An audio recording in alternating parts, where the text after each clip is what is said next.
This is the construct. It's our loading program. We can load anything from clothing to equipment, weapons, training simulations, anything we need. Your appearance now is what we call residual self-image. It is the mental projection of your digital self. What is real? How do you define real? If you're talking about what you can feel, what you can smell, what you can taste and see, then real is simply electrical signals interpreted by your brain. This is the world that you know.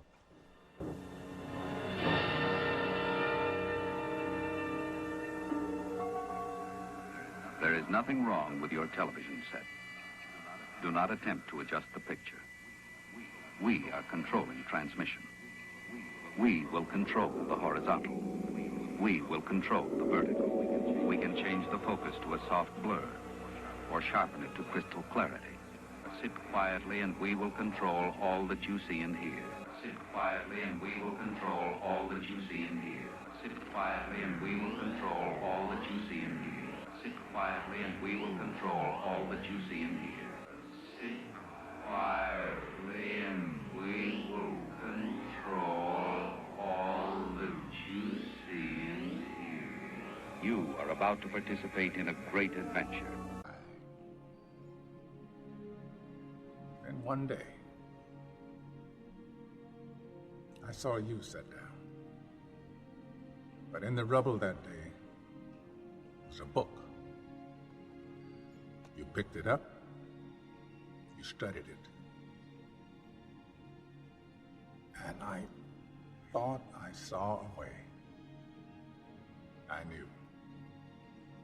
You were in there somewhere.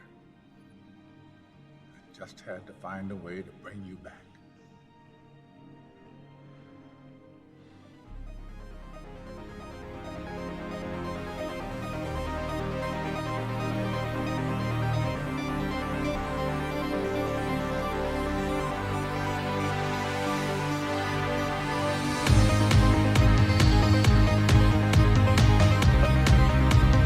Okay, so you chose to listen to the Demented Puppet Show. May God have mercy on your soul. No, it's not really all that bad. It is what it is, and this is your Demented host, St. Kirill, broadcasting my first podcast of 2017. There have been a great deal of setbacks and, ironically, some instrumentation problems that have kept me from being able to yap at you and fill your head with either knowledge or nonsense. And I didn't even set a specific time. I actually advertised that I was going to do this podcast last night, but wasn't feeling well. But it's Saturday, January 7th. Hard to believe already a week of the new year has passed. And it's a lovely 9 degrees in Georgetown, Kentucky. Although it does make me, miss Leech Lake Reservation in Minnesota. Although currently they are at -8 with a wind chill of -22. And I gotta tell you, I remember those nights and I miss them. I had so much more energy in the cold weather than I do in warm weather. But again, like I said, first podcast of 2017. Gotta tell you, I've wondered as I do this, for nothing. Although a sponsorship wouldn't hurt. But I gotta build up the database, you see. Gotta build it all up.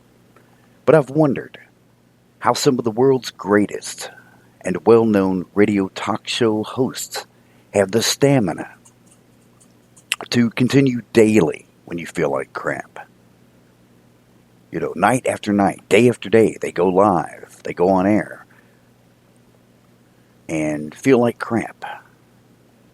It's not the flu, although the flu's, coming around, and stomach bugs are here and there, typical for this time of year.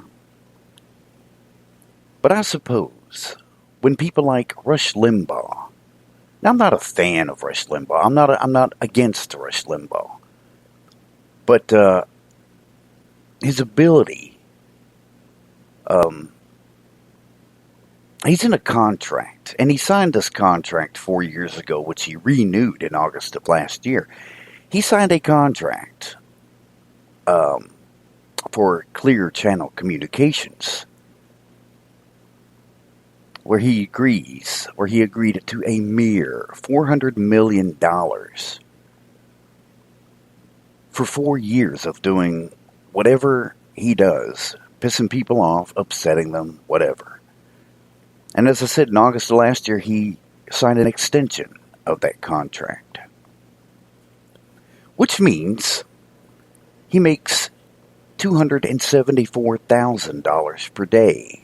Now, granted, when I did this math, I divided it down to the 7-day week. Although he does a podcast, he does his show. I call it a podcast.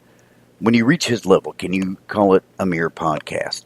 5 days a week, from 11 a.m. to 2 p.m.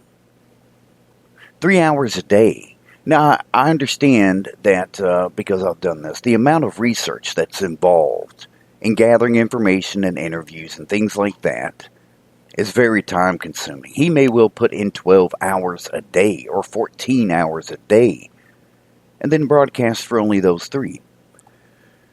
Which means in that 5-day period, he's making slightly more than the $274,000 a day. If I had that as a motivation, a little post-it note beside the laptop, my HP notebook. I got to push every brand that I use. Maybe somebody will say, oh crap, well, he's pushing a brand. Let's give him some money. Because I need it. Disability pays crap. And they just took another $90. They just took another $90. And I was already doing, less than $750 a month. And they just took another $90. Bless their hearts. They need that. The government needs that. So for 3-hour broadcast, like I said, actually, Rush Limbaugh, Monday through Friday, like I said, I'm not an idiot. The amount, well, I am, depending on who you ask.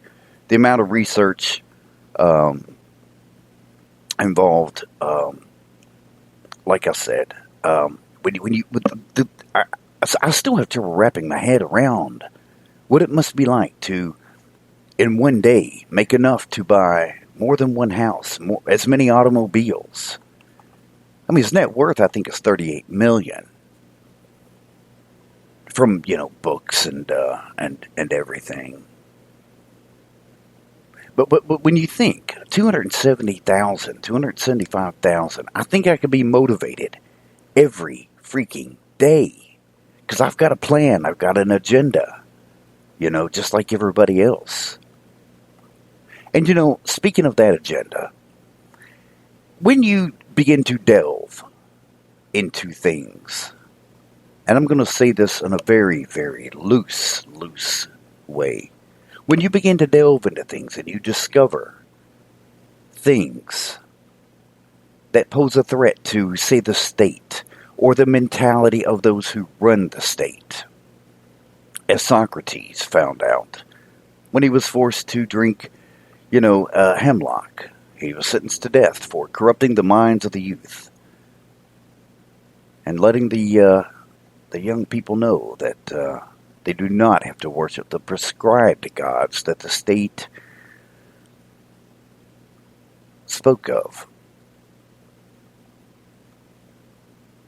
But when you begin to learn things and you make connections and you discover that there is maybe a greater truth, well, there's no maybe, a greater truth to some of these conspiracies that I have not even yet begun to discuss, you get into a position that you can almost, not quite, compare yourselves to the Templar Knights, who either took to the Vatican the very thing they were searching for, or the very thing that would crack the foundation upon which the church was built. You realize you were in a position to negotiate something. Negotiate for something. Something that I lost. Yes, to my own and by my own actions. But when an entity such as the government holds the keys to reobtaining that, then you have to make an appeal. You have to make a demand or a pleasant request that, quite simply, I need the return of what was taken. And in return, I will not present that which I know. It's bigger. A great friend of mine, bless her heart, love her to death. I'll call her Anonymous. Is currently dealing with the backlash of a journalistic feature in which she was a part a few years ago.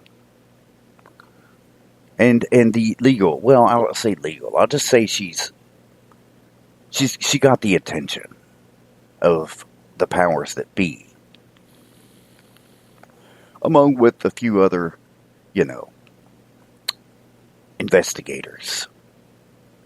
But I know I'm in a position, and I say this in a cryptic way, but there are particular people that do listen. Although, what's it going to hurt to share this? What's it going to hurt?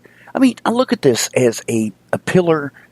We are all pillars. We all have personal agendas, things that we want to accomplish in life, whether it's a business or whatever venture, whatever it is, a book. And it takes a little time. See, I'm not asking anybody to give me money at the moment, but I'm asking for whatever friend of mine on Facebook, and I do keep it I keep that circle relatively small. But what is it going to hurt to just sit and listen to somebody yap? Everybody hails and hangs on to the words of the Galactic Federation of Light. The knowledge I have is no less. The things I know, the connections I've made with people across the country, across the world, actually. To just simply share. Get the word out. Because you see, I am a firm believer in the philosophy of the Little Red Hen.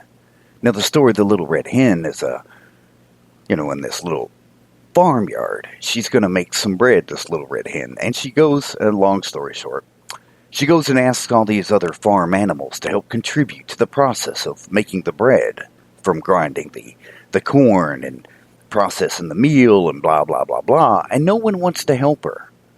This is one of the first stories my grandmother ever told me. And no one wants to help her. But when the bread is done, you see, all these people want to sit at the table and partake in the bread. Now, the idea here is that while I'm just sitting here yapping, we were quite well known in the video industry at one point. I know that's a very broad statement. But from here to Europe. And the same with photography. In fact, I won a photography contest a couple years ago, or a year ago, which sent my Social Security into havoc. I won $2,500 with a pawn shop camera. And I was up against some major, well-known photographers in the area with super expensive digital SLRs. But I have something. I know how to paint with light. It's more than simply snapping a picture, obviously. It's the science behind it. And it's all down in the manual controls. I can make any camera reproduce pretty much whatever I want. My first competition I won with a 2.5 megapixel camera. It was only